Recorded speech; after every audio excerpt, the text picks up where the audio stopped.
이게 저희가 자가면역성 질환 치료하다 보면 뭐 확률 100% 이런 거 물어보시는데 저는 100%라고 설명드리지 않고요. 제가 이런 항상 긴 영상을 찍는 이유는 저는 그렇게 뛰어난 의사가 아닙니다. 그래서 제가 좋은 약으로 치료해 드릴 거면 이렇게 긴 설명도 안 드리고 영상 안 찍습니다. 그냥 저만 믿고 제가 처방드린 대로 하면 되니까. 이 병은 면역 질환이라는 것 중에 면역계 교란 상태는요, 제가 혼자 치료할 수가 없는 게, 면역계가 우리 몸에서 계속 작동하는 걸 내가 하루하루 먹는 음식을 통해 반응하면서 작동하는데, 그걸 바꾸지 않으면 치료를 못하기 때문에 이건 환자분이 바뀌지 않으면 절대 치료되지 않고요. 그래서 이런 영상들 항상 찍는 거라는 점을 여러 번 강조드리니까요.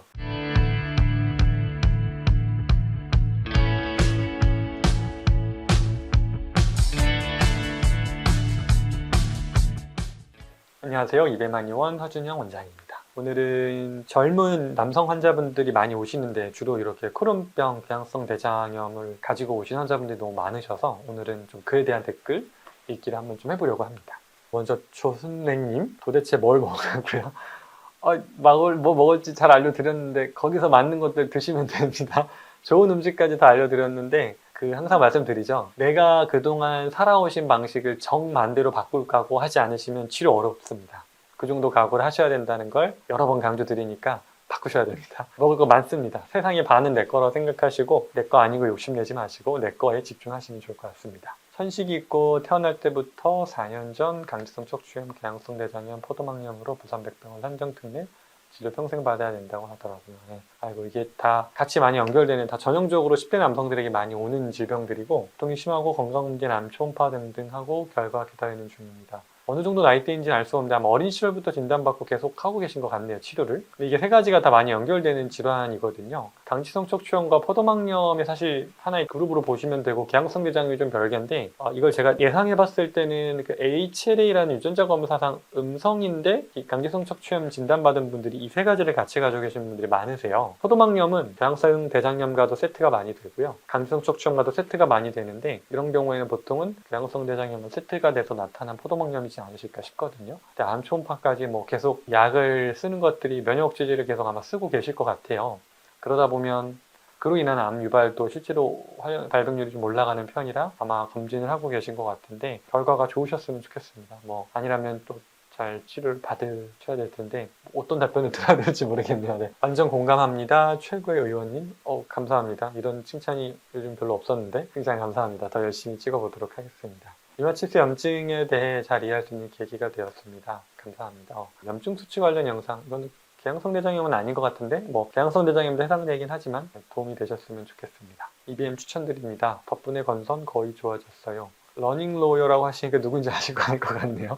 저희가 아마 영상에도 이 변호사님께서 잘 동의해 주셔서 저희가 사례로, 사실 피부를, 이분이 전신 건선 환자셨는데 이제 최근에 치료가 끝나셨으니까 2월달 그때 정도였던 것 같네요. 거의 아주 대표 케이스로 저희가 많이 보여드리고 있는데, 이런 분들 덕분에 사실 본인 피부를 다 보여주는 게 쉽지 않은데 동의해 주셔서 다행히 감사히 저희가 환자분들께 많이 치료 과정을 좀 이해하는 용도로 많이 활용하고 있습니다. 맞는 것 같아요. 그분이 달리기를 정말 열심히 하시는, 러닝을 열심히 하시는 변호사분이셨는데 요즘 댓글 많이 달아주시네요. 감사합니다. 다음에 한번 또 저도 한번 달리기를 하러 한번 찾아뵈야 되지 않을까 싶습니다. 감사합니다. 근데 제가 크론병이랑 궤양성 대장염 영상을 사실 많이 못 찍고 있는데 이유가 좀 있어요. 왜냐면 어린 남성분들, 그러니까 주로 이제 중고등학생 남자분들을 많이 치료를 하는데, 제가 사실 이 영상을 좀 최근에 우울한 일들이 많아서 찍고 싶은 영상이었는데, 저도 어린아이들을 키우다 보니까 이해는 하거든요. 근데 치료해보면 제일 치료 수능도가 낮은 나이대입니다. 10대 남성들인데요. 수능도가 낮은 이유는 본인의 의지의 문제도 있지만 주변 환경의 문제인 것 같을 때, 일단 중고등학교를 다니는 환경에서 또 또래 아이들과 어울리는 환경 속에서 이 시기를 유지하는 게 참 어려운 것 같아요. 그래서 제가 정말 최근에 안타까운 비슷한 일들이 많은 게, 10대 아이들 중에 치료하다 보면 반응이 너무 좋았는데 치료 반응이 좀 괜찮아지는 순간부터 아이가 안 오기 시작합니다. 그래서 몇 달 뒤에 왔는데 수치가 너무 안 좋아서 이유를 물어보니까 말을 안 해요. 그리고 또 몇 달 뒤에 왔는데 수치가 계속 안 좋아지는 거죠. 그래서 물어보니까 아이가 이제 방학 때 치료할 때는 수치가 좋았는데 개강하고 학교를 다니면서 수치가 다 무너지는데, 이제 본인이 무너지는 걸 알아도 부모님한테도 말을 안 하고 몸은 아픈데 그냥 그 생활을 계속 해온 거죠. 그래서 재발하는 경우를 너무 많이 봐서 이것도 한번 영상을 좀 다루고 싶은데, 모범 환자분들은 젊은 남자분들도 있죠. 근데 그런 분들은 또 부끄러움이 많으셔서 인터뷰나 이렇게 사례로 쓰는 걸 좀 부끄러워하시는 분들이 많아서 못 쓰고 있어서 제가 이거를 한번 좀 길게 영상을 찍어봐야 될 것 같은데, 이걸 보면서 제가 더 느끼는 게 저희가 하는 치료를 저는 더 확신하게 되는 게 이런 경우들인데, 이 방법으로 좋아졌다가 이 방법이 무너지면 다시 재발하고 악화되는 걸 너무 많이 보다 보니까 더욱더 시기가 중요하다는 걸 특히 궤양성 대장에서 제가 많이 확신하게 되거든요. 그러니까 운이 좋게 저희가 뭐 쓴 한약이든 뭐 다른 것들이 운이 좋게 들어맞아서 수치가 좋아졌다면 시기가 깨지더라도 다시 재발하지 않아야 될 텐데, 시기가 깨지면 어김없이 재발하는 걸 보면서 이거는 정말 그 어떤 자가 면역 질환보다 내가 하루하루 먹는 식사와 정말 밀접하게 연결된다는 걸 정말 많이 느끼는 질환이라, 이 영상을 보시는 분들은 특히 크론병 궤양성 대장염은 정말 시기가 거의 99%라고 설명을 드릴 정도로 매우 식단 관리가 병행되지 않으면 절대 치료될 수 없는 질환이라고 저는 설명드립니다. 최근에 그 아이들이 좀 떴는데 너무 안타까워서, 치료가 너무 잘 되고 있었어서 정말 안 좋은 상태로 시작했는데 반응이 너무 좋아서 나중에 인터뷰 해야겠다라고 본인한테도 말했었는데, 개강하자마자 무너지는 걸 보면서 흔히 말해 현타가 좀 오더라고요. 왜냐면 이렇게 관리해도 무너지는구나, 저도 안타깝고, 또 아이들 입장에서는 그동안 열심히 관리한 게 몇 달 학교에서 생활이 무너지니까 다시 오는 게 본인들도 허무했을 것 같아요. 이렇게 관리해야지만 되는 질환인데 그걸 어린아이들이 받아들이기가 좀 어려운 것 같아요.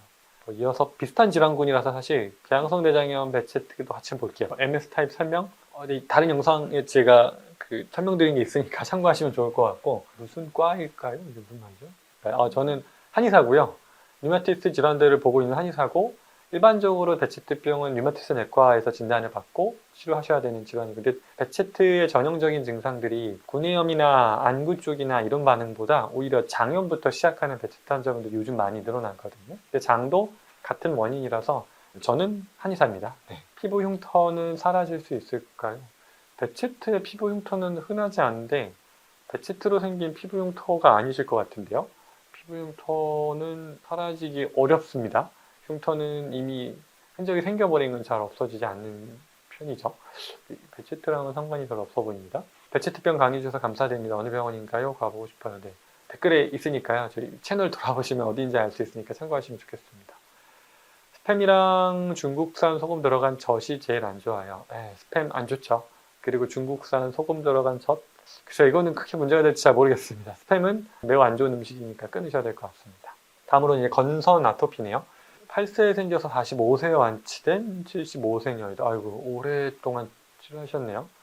유황에스탕도 가고 양약, 항약도 해봤고 발진이 너무 심해서 발작할 정도였는데 남양 알로에를 효소 환제를 통틀어 4개월.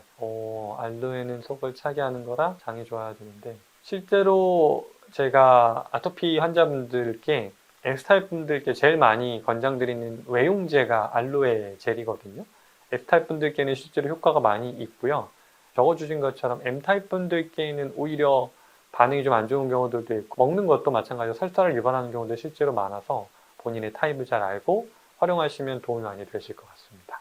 선생님 말씀에 맞아요. 약에 의존하면 결국 돌아오더라고요. 주에 3번은 술 마셨던 저인데, 이거 건선 때문에 술도 다 끊고 체중 관리도 해야 돼서 PT도 끊고 주기적으로 비누도 거품 샤워도 하고 하니까 크게 재발 안 한다. 아마 상태가 심하지는 않으셨던 것 같아요. 왜냐면 이 정도로 조절됐던 거 보니까 잘하셨고요. 네. 술도 다 끊으셔야 되고요. 체중 관리 맞습니다. 다 필요한 거 잘하신 것 같고, 이게 정답입니다. 시기가 핵심이라는 것도 중요한데 이런 생활 관리는 다 필요한 것들이니까 도움 받으시는 게 맞습니다. 건선 10년 앓다가 6년간 생물학 채취를 받아오다가 식상활 개선으로 완전 나왔어요. 저같이 환자들 무지 많아요. 병원에선 불치라고 죽을 때까지 맞아야 된다 해서 그래야 되나 보다 했는데 속았어요. 음식 맨말 걷기 등을 완치했네요. 도움됐으면 합니다. 맞습니다. 저희가 이런 치료하고 있고 실제로 다 회복됩니다. 생물학적 제제 맞고 오셨던 분들 치료됩니다. 다른 질환보다 건선에서 생물학적 제제는 그래도 치료 반응이 괜찮은 것 같아요. 제가 이전 영상에서 류마티스에서 생물학적 제제에 대한 얘기를 했다가 환자분들이 많이 실망하고 막 댓글을 달아주셨는데, 류마티스 관절염에서 생물학적 제제를 쓰는 경우와 건선에서 생물학적 제제를 쓰는 경우가 좀 다르거든요. 왜냐면 건선은 사실 MTX 약 이외인 경구용량 쓸 게 별로 없어서 거의 바로 생물학적 제제로 넘어가요. 그래서 그런 분들은 쓰는 생물학적 제제도 비교적 강도가 약한 것들이라 건선의 생물학적 제제 썼던 분들은 치료 반응이 괜찮은 편입니다. 근데 건선성 관절염으로 넘어갔던 분들이 생물학적 제제 조금 더 밑단위 약들을 쓰는데 그런 분들은 좀 반응이 좀 어려운 것 같긴 해요. 어찌됐든 이분은 그러진 않았던 것 같고, 그러니까 불치라고 죽을 때까지 맞아야 된다는데 아닙니다. 그렇지 않고도 치료되는 분들 분명히 계시고 좋은 사례이신 것 같습니다. 댓글을 음식 맨발 걷기 어떻게 하셨나요? 그러게 어떻게 하셨는지 궁금하네요. 음식은 저희가 잘 도와드릴 수 있는 방법이니까 오셔서 돈 받으시면 좋을 것 같습니다. 네, 건선은 수면 시간, 식이 조절 매우 중요합니다. 맞습니다. 8시간 이상 자려고 했고 식이 조절과 함께 건선, 유산균, 면역에 좋다는 아연 챙겨 먹었더니 3개월 조 많이 좋아졌다. 꾸준히 관리하고 있는데 컨디션 떨어지면 한두 개 나더라고요. 네. 말씀하시는 거 보니까 이분도 이렇게 강도가 심한 분은 아닌 것 같은데 이렇게 초기 건선 환자분들은 이렇게 식이 생활 관리만으로 대부분 빠르게 좋아지십니다. 나도 건선 중증 환자이다. 엔텍스가 초기 100% 효과가 있어서 안심해서 약을 끊고 제법 오랫동안 3주간 지금 제법 이거 보면은 이런 분들 보면 좀 안타까운 게 초기에 효과가 있어서 약을 끊었다고 하신 게 아마 그러니까 보시면 엔텍스랑 스테로이드제를 병행하셨다가 스테로이드제를 끊은 상태가 있었던 걸 말씀하신 것 같아요. 근데 엔텍스를 끊었다가 다시 복용하면 반응이 없었던 건 이미 병이 진행됐다라는 의미고 스테로이드를 오래 썼던 피부 부분들이 다 얇아지신 거거든요. 그래서 이거는 잘 관리했다고 보기는 어려운 케이스일 것 같아요. 뭐 한방 치료들 많이들 인터넷상 눈에 솔깃 많이 보이지만 솔직히 난 믿지 않는데 그러실 거 아니에요. 너무 많이 고생하셨어서 소가 뒷걸음질 하다 지 몇 마리는 잡을 수도 있겠지만 뭐 그것도 맞는 말이죠. 상급병원에서 조직검사를 받고 건선이 확실하고 그에 따라 치료받는 사람 모르겠지만 꼭 한의원을 전전하는 사람에 의뢰를 맡기에 맞는 말씀입니다. 조직검사로 확진했다기보다는 어쨌든 정확하게 건선을 확진을 받고 오시는 게 치료가 더 쉽고요. 흔히 그냥 건선이라고 퉁쳐서 표현하지만 실제로 건선이 아닌 환자분들도 저희도 많이 보니까요. 근데 그런 분들은 치료가 훨씬 더 쉽습니다. 건선은 피부질환 중에도 자가면역성 피부질환이 명확하고요.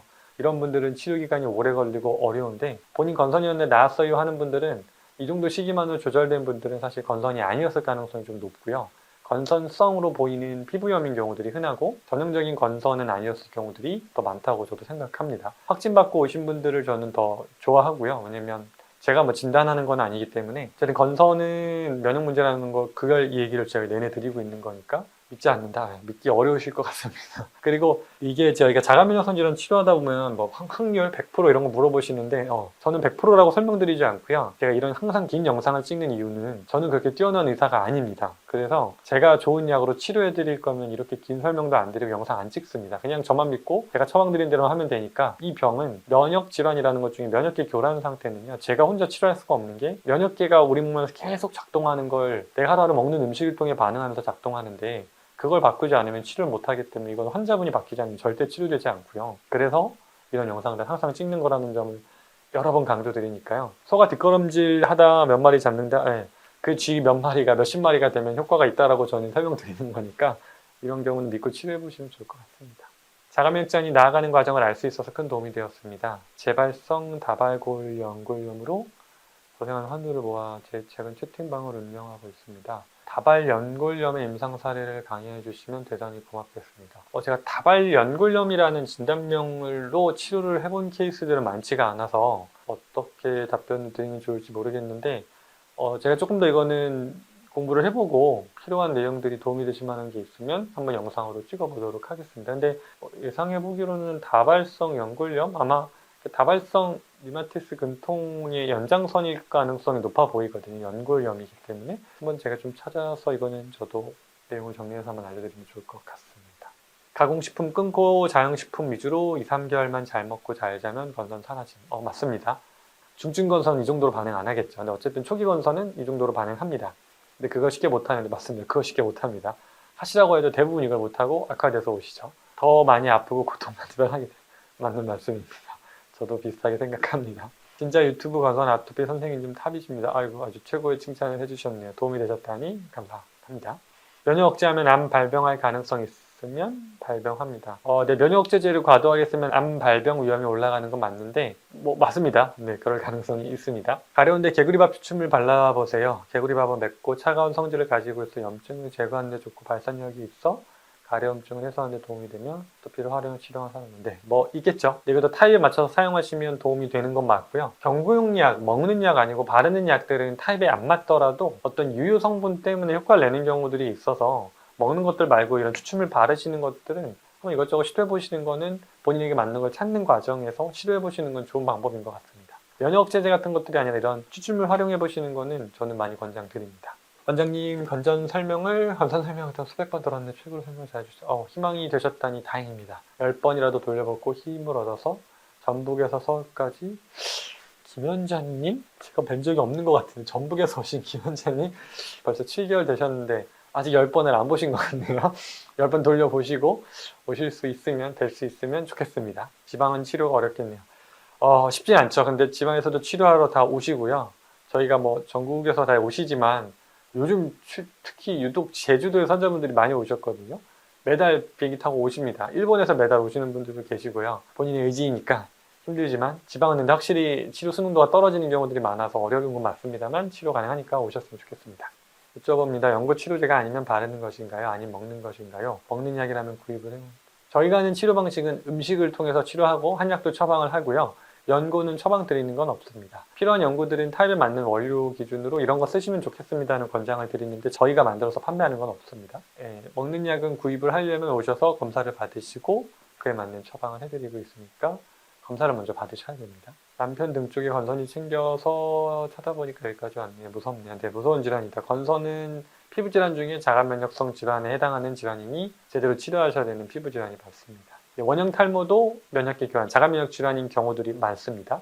근데 이제 원형 탈모도 종류에 따라 다른데 대부분의 원형 탈모는 자가면역성 원인인 경우들이 많습니다. 네, 혈압이랑 고지혈 증량 먹고 있으니 더 치료가 필요하실 것 같네요. 손발에 농포성 건선 15년 환자. 요즘 손발에 농이 올라오면서 좀 힘드네요. 네, 농포성 건선이 다른 건선보다 조금 더 힘든 편인데 농포성 건선도 좀 보면 건선이 아닌 경우들이 종종 있어요. 농포성 다른 자가면역 질환인 경우들이 있어서 그 감별이 중요할 것 같은데 치료해봐야 알 수 있을 것 같네요. 힘드신 것 같습니다. 농포성 건선 환자분들이 건선 중에서도 거의 제일 난이도가 높은 치료 케이스에 속하는 것 같습니다. 비결은 빠짐? 비결이 빠져있다. 쇼폼이니까요. 거기 댓글로 답변을 다 찾기는 어려우실 것 같습니다. 피부과에서 처음 다이버베트 받아서 바르다가 가정의학과에서 10년 발랐다. 처음엔 효과 있었는데 계속 번지고 심해서 프로토픽을 받아서 썼다. 다이버베트는 이제 스테로이드제랑 비타민 D, 칼시트리올 제제니까 여기서 효과가 없었으면 보통 프로토픽으로 넘어가거든요. 이거는 좀 더 강한 계열의 면역 억제제거든요. 이렇게 해서 효과가 있었다는 건 뭐 다행이신데 똑같습니다. 끊으시면 또 올라오시게 될 거라 좀 안타깝기는 하네요. 제대로 치료하셔야 될 것 같습니다. 당뇨는 스테로이드가 원인인 경우들이 많죠. 제 손에 지금 몇 년째 가렵고 피부가 두꺼워지면서 각질이 생겨요. 피가 날 정도로 여기저기 피부과 다녀가도 영 효과가 없네요. 정말 지긋지긋합니다. 영상으로 도움을 최대한 들어보려고 했는데 여기서 도움이 안 되셨다면 상담이 필요해 보이십니다. 이거는 기회가 되면 호산구에 대해 알려주세요. 호산구에 대해서 설명드릴게요. 한번 호산구는 루푸스보다는 쇼그렌 증후군이나 갑상선 기능 항진증 환자분들과는 연관성이 좀 높아서 다음에 한번 그것도 다뤄보도록 하겠습니다. 루푸스 영상 빠르다. 지금도 빠르게 말하고 있는 것 같은데 설명드릴 게 많다 보니까 말이 빠른 것 같은데 배속 말고 좀 느리게 해서 들으시면 도움이 되지 않을까 싶습니다. 항진된 시기라는 게 정확히 수치가 어떻게 나와야 혈액검사 중에서 백혈구 수치를 제일 중요하게 보고요. 백혈구 중에서도 이전 영상에서 제가 백혈구 종류 자세히 설명드렸던 그 영상 참고하시면 도움이 될 것 같습니다. 호중구, 림프구의 분해, 혈소판의 분해 이런 것들을 가지고 많이 확인을 하고 추정을 하고 있습니다. 고맙습니다. 왜 햇볕을 쬐면 안 되나 이유를 알고 싶었습니다. 해를 볼 수 없다는 것은 생각보다 많이 불편하답니다. 영상에서 설명드리는 답변인 것 같습니다. 근데 생각보다 루푸스 환자분들 중에 햇볕 알레르기가 모두에게 있는 건 아니거든요. 그래서 이거는 조금 환자분들마다 차이가 있긴 한데 평균적으로는 루푸스 환자분들은 햇빛을 쐬는 것을 좀 피하시는 게 좋습니다. 제가 최대한 댓글을 많이 보고 답변을 드리려고 하는데 좀 도움이 되셨으면 좋겠고요. 이렇게 댓글 많이 달아주시면 특히 아까 그 고지혈증 사례처럼 본인의 이야기가 다른 분들한테도 도움이 되는 영상의 소재가 되기도 하니까 많이 답변 달아주시면 최대한 성실히 답변해드리도록 100%는 못해드릴 것 같은데 최대한 열심히 해보겠습니다. 도움이 되셨으면 좋겠습니다. 감사합니다. 자가면역 질환에 대해 더 많은 정보가 궁금하시다면 EBMTV의 구독, 좋아요, 알림 설정 해주세요.